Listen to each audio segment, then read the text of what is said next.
ও উম্মতরা, তুমিও শুকরিয়া আদায় করো। আল্লাহ চাইলে ঘুমের মধ্যে তোমাকে মৃত্যু দিতে পারতেন, ঘুম থেকে তুলে তোমাকে যে আবার জীবন করার সুযোগ করে দিয়েছেন। শুকরিয়া আদায় করো ফজরের সময়। সেই ফজরের সময় আমাদেরকে শয়তান উঠতে দেয় না। কোথায় থাকি আমরা? বলেন না কোথায়? ঘুমের মধ্যে থাকি। রাসূল করিম সাল্লাল্লাহু আলাইহি ওয়াসাল্লাম ১৫০০ বছর আগে বলেছেন, বালাশ শাইতানু ফি উযনাইহি, শয়তান যারা ফজরে ঘুমের থেকে উঠে না, শয়তান তাদের কানের মধ্যে পেশাব করে দে। কি করে দে? পেশাব করে দে। কি বলে? নোম লাইলুন তবিল, ঘুমাও ঘুমাও, রাত অনেক লম্বা আছে। সকালে উঠতে দেয় না, কারণ শয়তান চুক্তি করেছিল, আল্লাহর সাথে ওয়াদা করেছিল, আমি আদম নবীকে, আদমের উম্মত আদমের সন্তানদেরকে জান্নাতে দিতে দেব না। প্রথম টার্গেট হলো সকালে ঘুম থেকে উঠতে দিবে না, কারণ ঘুম থেকে উঠলে নামাজ পড়লে জান্নাতি হয়ে যাবে। শয়তান এটা সহ্য করতে পারে না। জালিকাল কিতাবু লা রাইবা ফীহি হুদাল লিল মুত্তাকিন الذين يؤمنون بالغيب ويقيمون الصلاة।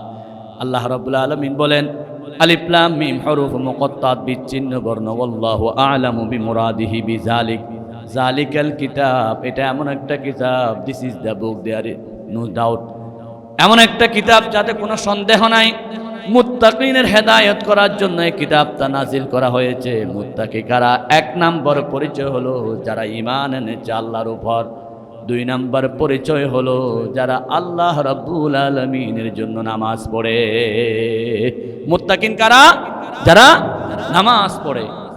কারণ নবীজি বলেছেন, পুলিশ যারা, হাজার মানুষের মধ্যে পুলিশ বেছে নিবেন কিভাবে? ড্রেস দিয়ে। কি দিয়ে? র্যাব কোনটা? ড্রেসে বোঝা যাবে। সেনাবাহিনী কোনটা? পোশাকে বোঝা যাবে। রাসূল বলেছেন, আমার ইমানদার কোনটা? সেটা নামাজে বোঝা যাবে। আল ফারকু বাইনাল আবদি ওয়াল কুফরি তারকিস সালাহ। কাফের এবং মুসলমানদের মধ্যে পার্থক্য হলো নামাজ। বলুন কি? নামাজ, নামাজ, নামাজ। আল্লাহর হাবিব বলেছেন, লিকুল্লি শাইইন আলামুন ওয়া আলামুল ঈমানি আস-সালাহ। প্রত্যেক জিনিসের আলাদা ড্রেস আছে, ইমানদারের ড্রেসের নাম হলো নামাজ। আমাদের সমাজ ইমানদারের ড্রেস কি জানেন? মুমিন কাকে বলা হয়? যদি ডেফিনিশন দিতে বলে তাহলে আমরা বলবো কি? যে গরু গোস্ত বেশি খায়। কারণ হিন্দু গোস্ত খায় না, মুসলমানরা গোস্ত খায়। তাহলে এক নম্বর মুসলমানকে যে বেশি গরু গোস্ত খাইতে পারে, যে যত খাইতে পারে সে তত বেশি পাওয়ারফুল মুসলমান। সুবহানাল্লাহ। অথবা ফাস্ট ফুডের নাম লেখা আছে মুসলমান, বোর্ডার লিস্টে নাম লেখা আছে মুসলমান। রাসূল বলেছেন, গরু গোস্ত যে দেশে নাই তাহলে সে তো মুসলমান থাকবে না। আল্লাহর হাবিব বলেন, গরু গোস্তর পরিচয় দিয়ে মুসলমান হওয়া যাবে না, ফাস্ট ফুডের পরিচয় দিয়ে মুসলমান হওয়া যাবে না, বিচার নামের পরিচয় দিয়ে মুসলমান হওয়া যাবে না, জন্ম নিবন্ধনের নামের পরিচয় দিয়ে মুসলমান হওয়া যাবে না। মুসলমান হওয়ার পরিচয়ের নাম কি? সালাতে কায়েম করো, সালাতে কায়েম করো, হবে সম্মানী তুমি, হবে জান্নাতি তুমি, দেবে কাল হাসরে শীতল ছায়ায় আরশে আজিম। রাব্বিয়াল আলা, রাব্বিয়াল আজিম, রাব্বিয়াল আলা, রাব্বিয়াল আজিম। মুমিন তুমি, সালাত তোমার মস্ত পরিচয়, দুনিয়া তোমার আজকে আছে কালকে হবে লয়। আজকে রুকু সিজদা করো, নিজে পরিচয় আঁকড়ে ধরো, হবে না বিলীন। রাব্বিয়াল আলা, রাব্বিয়াল আজিম, রাব্বিয়াল আলা, রাব্বিয়াল আজিম। মুমিনদের জন্য নামাজ এত বড় নিয়ামত। দুনিয়ার প্রত্যেকটা ফরজ, রোজা বলেন, হজ বলেন, যাকাত বলেন, সব ফরজ নাজিল হয়েছে, বিধান প্রবর্তিত হয়েছে জমিনে। একমাত্র নামাজ সরাসরি আল্লাহ আরশ আজিমে নিয়ে ফরজ করে দিয়েছেন। সুবহানাল্লাহ।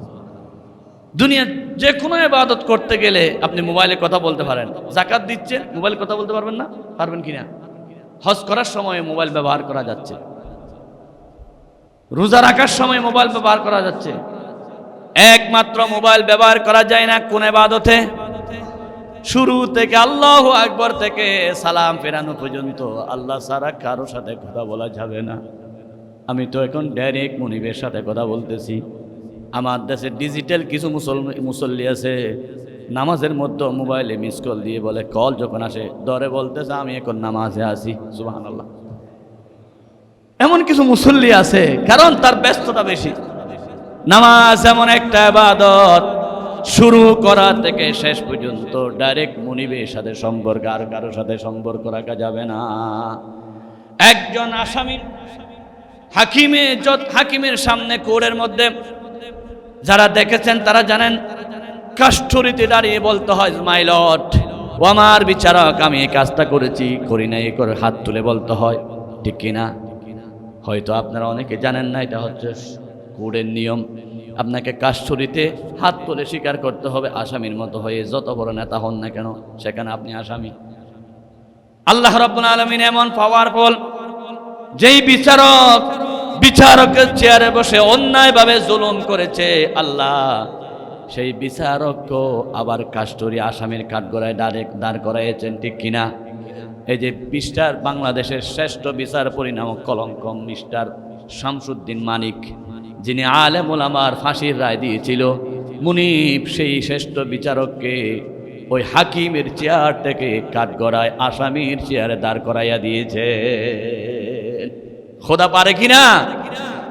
আমার বন্ধুগণ, আল্লাহ রাব্বুল আলামিন জানিয়ে দিলেন, হাকিমের সামনে তুমি দাঁড়ায়া হাত তুলো, দুনিয়ার সবচাইতে বড় হাকিম হলাম আমি রব্বুল আলামিন। ও বান্দা, তুমি যত কোটিপতি হও না কেন, তুমি আমি রব্বুল আলামিনের সামনে পবিত্র হয়ে মসজিদে ঢুকো, যাই নামাজে দাঁড়াও, আগে হাত তুলে বলো, আল্লাহ আমি আসামি। সেজন্য প্রত্যেক নামাজিকে আগে হাত তুলে অপরাধ স্বীকার করতে হয়। এটা হাত বাঁধা নয়, এটা হচ্ছে আল্লাহ দরবারে হাকিমের সামনে আসামি হয়ে যাওয়া। আলাইসাল্লাহু বিআহকামিল হাকিমিন, শ্রেষ্ঠ বিচারক আল্লাহর সামনে এরকম নরম হয়ে যাওয়া।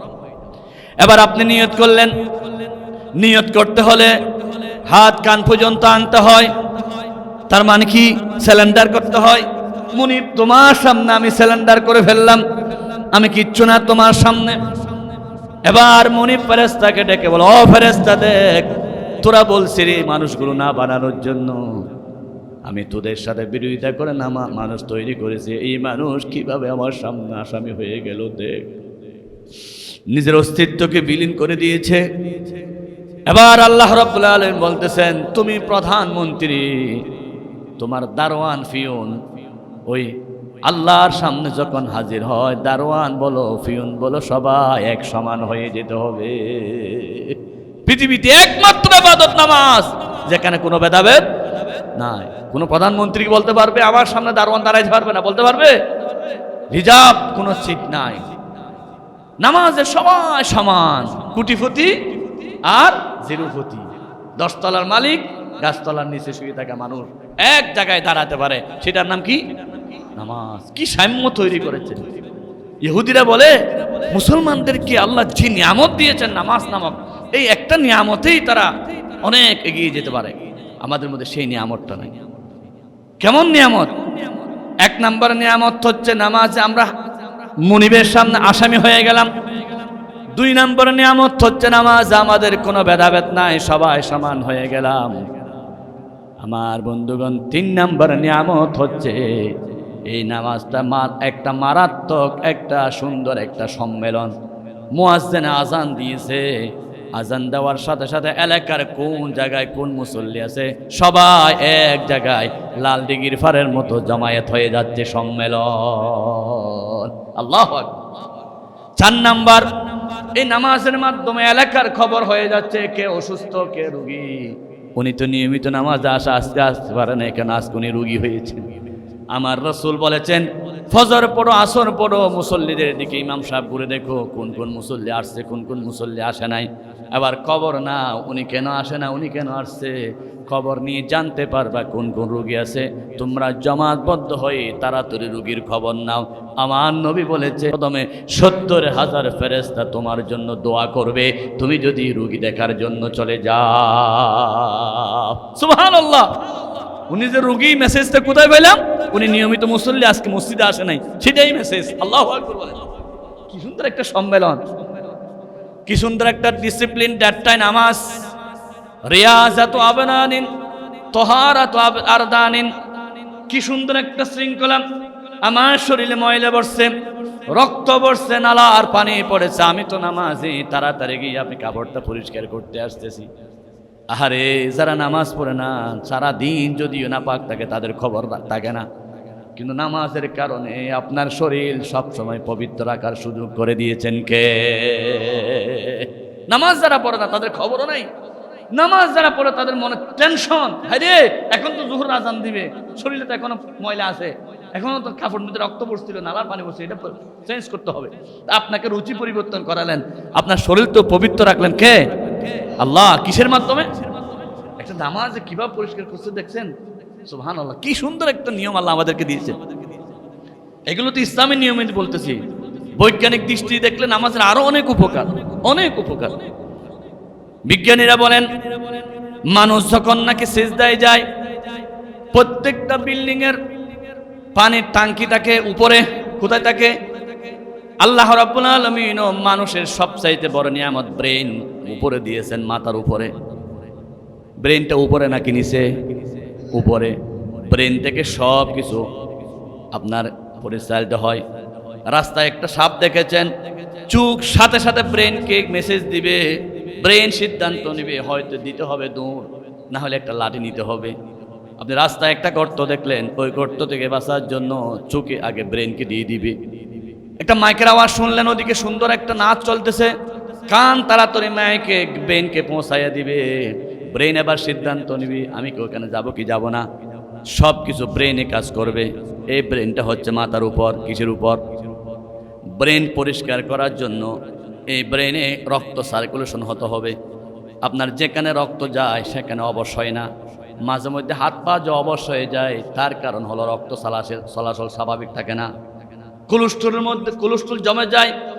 এই যে নালার পানি মাঝখানে বন্দী হয়ে গেলে যেমন নালার পানি জমে যায়, আপনার রক্ত চলাচলের মধ্যে যদি আপনার চর্বি জমে যায়, স্বাভাবিক রক্ত চলাচল করতে পারে না, হাত অবশ হয়ে যায়, পা অবশ হয়ে যায়। সব কিছুর জন্য রক্ত আপনাকে অবশ্যই চলাচল করতে হবে। এই ব্রেনের উপর রক্ত কেমনে পৌঁছাবো? আল্লাহ রাব্বুল আলামিন কি সুন্দর একটা ব্যবস্থা করে দিয়েছেন। ব্রেন হচ্ছে উপরে, সেই ব্রেনকে রক্ত দিয়ে পরিষ্কার করতে পারলে ব্রেন শার্প হয়ে যাবে, পরিচ্ছন্ন হয়ে যাবে। এই রক্ত দিয়ে ব্রেন পরিষ্কার করার জন্য শ্রেষ্ঠ মাধ্যমের নাম হলো নামাজ। বান্দা যখন সিজদায় চলে যায়, রক্ত সার্কুলেশনের মেশিন হচ্ছে হার্ট আছে এখানে।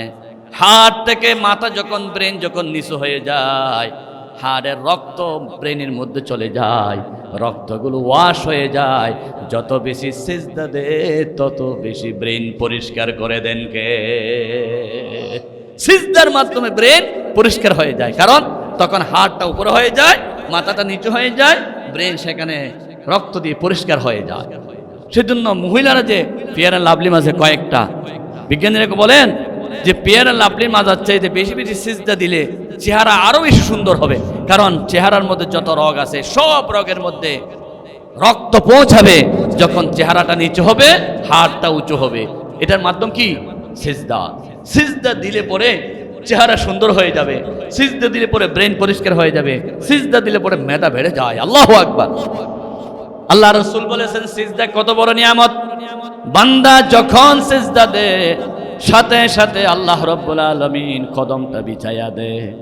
বান্দা মনে করে টাইলসে সিজদা দে, আল্লাহর হাবিব বলেন সরাসরি আল্লাহর কদমে সিজদা দে। আল্লাহু আকবার।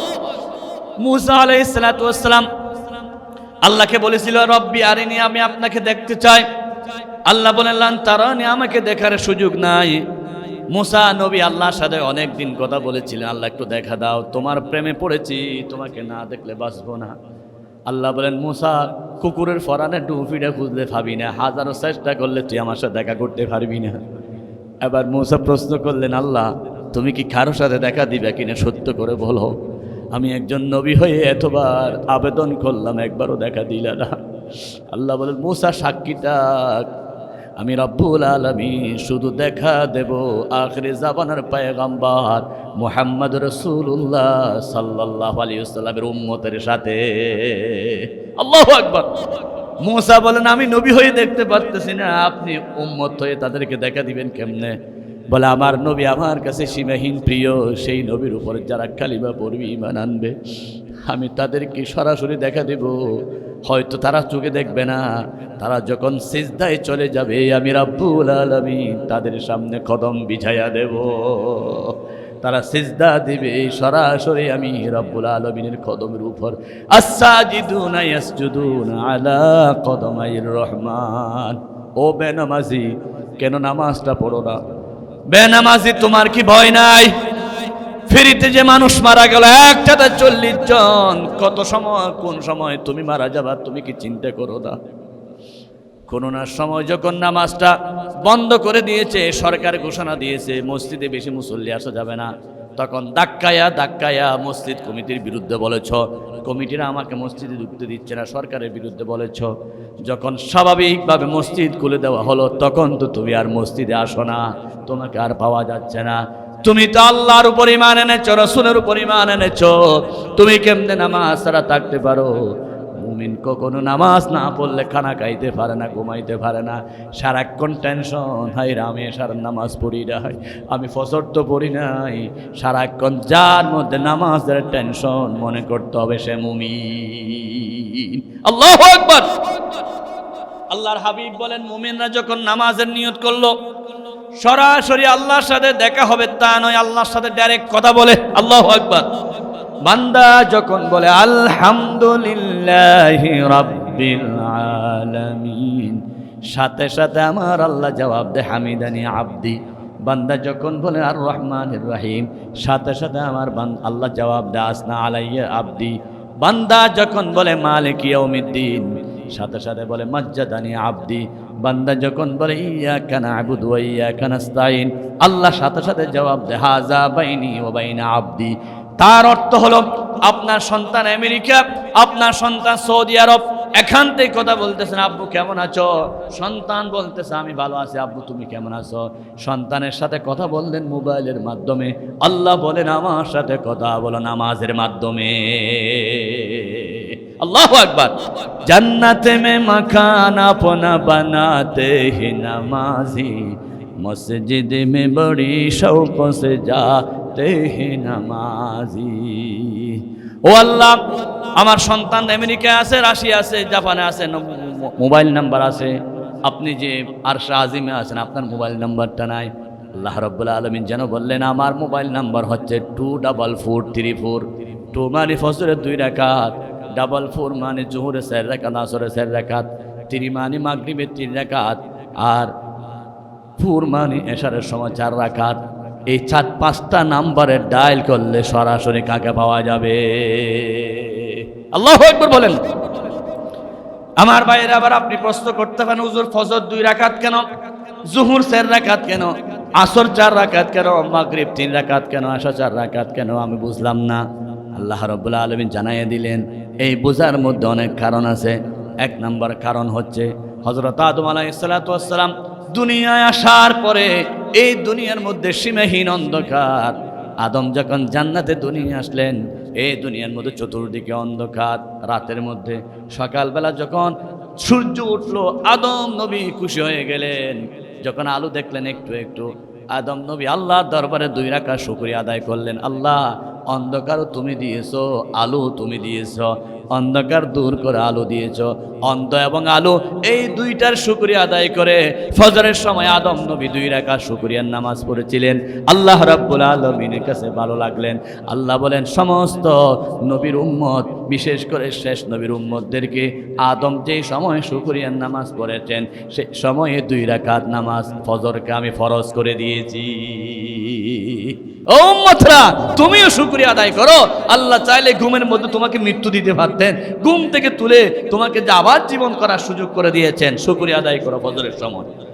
সেই ফজরের সময় আমাদেরকে শয়তান উঠতে দেয় না। কোথায় থাকি আমরা? বলেন না কোথায়? ঘুমের মধ্যে থাকি।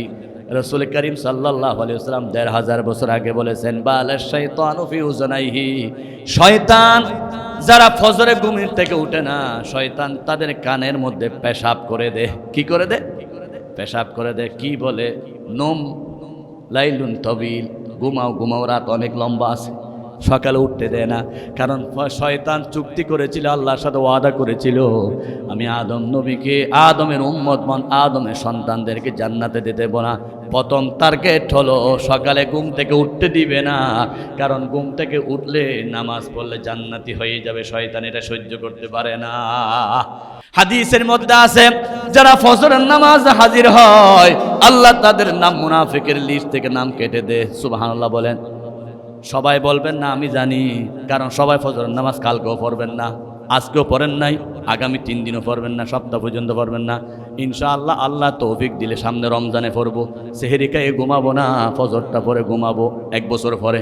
এবার আমার প্রশ্ন হলো, আপনি আজকে সুবহানাল্লাহ বলতেছেন না, ফজর না পড়ার জন্য সিদ্ধান্ত নিয়েছেন। আমি আপনার কাছে প্রশ্ন করি, আপনি কি আগামী রমজান পর্যন্ত বাঁচবেন? কোনো গ্যারান্টি আছে কিনা? ও আমার ভাইয়েরা, হয়তো মাঝে মধ্যে ঘুমায় থাকেন, ওটার সাথে সাথে উজু করে, আগে ব্রাশ নয়, আগে ঘরের কাজকর্ম নয়, সাথে সাথে আগে নামাজটা পড়ে নিবেন। চোখের পানি ফেলে বলবেন, আল্লাহ প্রত্যেক দিন তো সূর্য ওঠার আগে পড়ি, আজকে একটু দেরি হয়ে গেছে, আমার আপনার কাছে ক্ষমা চাই। এইভাবে করে তওবা করতে হবে। রাসূল বলেন, মাঝে মধ্যে যদি দেরি হয়ে যায়, আল্লাহ দয়া করে হয়তো ক্ষমা করতে পারে। কিন্তু যদি মসজিদে বসে সিদ্ধান্ত বলে, ইমাম সাহেব সুবহানাল্লাহ বলতে বলে, সুবহানাল্লাহ না বলে সিদ্ধান্ত নেয়, 1 বছর আর পড়বো না ফজরের নামাজ, আগামী বছর রমজানে সেহরি খেয়ে পড়বো, এরকম সিদ্ধান্ত যদি নাও, তুমি মুসলমান নয়, তুমি হলা খাঁটি মুনাফিক। এবার বলুন না নাউজুবিল্লাহ। হযরত আবু বকর সিদ্দিক রাদিয়াল্লাহু তাআলা আনহু যখন রাষ্ট্রপতি, একদিন নামাজের ইমামতি করতেছেন, জানাজার নামাজ, হঠাৎ দেখতেছেন মুর্দা কাফনের মধ্যে লড়াচড়া করে। আবু বকর সিদ্দিক রাদিয়াল্লাহু তাআলা আনহু ভয় পেয়ে গেলেন। সাহাব মুসল্লি যারা আছে তাদেরকে বলেন, অনুমতি দেন আমি লাশটা খুলে দেখি। লাশ খুলে দেখলেন, সাথে সাথে দেখা যাচ্ছে বিষাক্ত সাপ ওই মুর্দার কাফনের ভিতর কামড়াচ্ছে। আবু বকর সিদ্দিক কাঁদতেছেন। আবু বকর সিদ্দিক বলতেছেন, এই লোকটাকে তোমরা কেউ চিনো? বলে, আমরা সবাই চিনি, উনি তো নিয়মিত নামাজি ছিল, বেশি আল্লাহর ইবাদত করতো, কেন আজকে কবরস্থানে দেওয়ার আগে কাফনের ভিতর সাপের কামড়াচ্ছে? স্ত্রী থেকে খবর নিল, স্ত্রী বলতে ওনার কোনো দোষ ছিল না, একমাত্র দোষ ছিল ফজরের নামাজ পড়তো সূর্য ওঠার পরে। ও আমার ভাইয়েরা, একটু চিন্তা করে দেখুন, ফজরটা যদি সূর্য ওঠার পরে উঠে, পরে তাকে যদি কবরস্থানের সাপ এখানে দুনিয়ায় এসে আক্রমণ করা শুরু করে, আমার নবীর কথা আপনারা বিশ্বাস করেন কিনা? কারা কারা করেন? সবাই করেন তো? 100% না 90%? 100% যারা করেন তারা শুনুন, সূর্য উঠবে আবার ডুববে, এটা যেমন সত্য, তার চাইতে বেশি সত্য হলো রসুলের কথা। আসমান উপর আছে, জমিন নিচে আছে, এটা যত সত্য, তার চাইতে বড় সত্য হলো আমার নবীর কথা। ঠিক কিনা বলেন? এর চাইতে বড় সত্যকার নবী তিনি বলেন, যারা নামাজ পড়ে না তাদের খবরে ডাইরেক্ট 99টা সাপ দেওয়া হবে। ফজর যারা পড়ে না জোহর পর্যন্ত কামড়াবে, জোহর যারা পড়ে না আসর পর্যন্ত কামড়াবে, আসর যারা পড়ে না মাগরিব পর্যন্ত কামড়াবে, মাগরিব যারা পড়ে না এশা পর্যন্ত কামড়াবে, এশা যারা পড়ে না ফজর পর্যন্ত কামড়াবে। ওই 99টা সাপ থেকে 2টা সাপ দুনিয়ায় এসে মানুষকে শিক্ষা দেওয়ার জন্য হাজির হয়েছে। ও আমার ভাইয়েরা, সেই জন্য এখন থেকে ফজরের নামাজ বাদ দেওয়া যাবে না। আল্লাহ রাব্বুল আলামিন বলেন, সবচাইতে গুরুত্বপূর্ণ নামাজের নাম হলো ফজর। আকিমিস সালাতা লিদুলুকিশ শামসি ইলা গাসাকিল লাইলি ওয়া কুরআনাল ফাজর। হাদিসে রাসূল বলেছেন, সারা রাত যে ফেরেশতারা ডিউটি করে, ফজরের সময় যাওয়ার সময় মসজিদে হাজির হয়। কে কে মসজিদে আসে তার নাম লেখার জন্য। আবার দিনের বেলায় যে ফেরেশতারা ডিউটি করবে, আগে মসজিদে হাজির হয় ফজরের সময়। কারা কারা ফজরে হাজির হয়েছে? রাসূল বলেছেন, যারা ফজরে হাজির হয়, রাতের ফেরেশতার তালিকায় তাদের নাম থাকে, দিনের ফেরেশতার তালিকায় তাদের নাম থাকে। তাদেরকে যখন মৃত্যুর ফেরেশতা আজরাইল জান নিতে আসে, আজরাইল খাতা দেখে যার নামটা প্রতিদিন ফজরের নামাজের খাতায় থাকে, তাকে আজরাইল বলে বেশি কষ্ট দেয় না, তুমি তো কষ্ট করে ঘুম থেকে উঠে ফজর হাজির হয়েছ, আজকে তোমাকে বিনা কষ্ট আমি জানটা নিয়ে যাব। আল্লাহু আকবার। जन्नत में मकान अपना बनाते हैं नमाजी, मस्जिद में बड़ी शौक से जाते हैं नमाजी। আমার ভাইরা পা ধরে অনুরোধ জানায়, যে কোনো মুহূর্তে মৃত্যু হতে পারে, অ্যাক্সিডেন্টে মৃত্যু হতে পারে, পানিতে মৃত্যু হতে পারে, ভূমিকম্পের মৃত্যু হতে পারে। রমজানে সেভাবে নামাজটা পড়েছিলেন, নামাজটা বাদ দিয়েন না ভাইজান। হয়তো নিউ চানগাঁও আবাসিক মসজিদে পড়তে পারেন না, আপনি বিভিন্ন জায়গায় থাকেন, যেখানে যান এক নম্বরে মুসলমান হিসেবে আপনাকে নামাজটা আদায় করতে হবে। আজকে ফজর নামাজের ইতিহাস বললাম, আগামী জুমায় জোহর আসর মাগরিবের ইতিহাস বলবো ইনশাআল্লাহ। সবাই সে পর্যন্ত সুস্থ থাকুন, এখন থেকে ফজর অভ্যাস গঠন করুন। আল্লাহ রাব্বুল আলামিন আমাদের সবাইকে নামাজি হিসাবে কবুল করুক, আমিন। ওমা তৌফিক ইল্লা বিল্লাহ। আসসালামু আলাইকুম ওয়া রাহমাতুল্লাহি। IUB media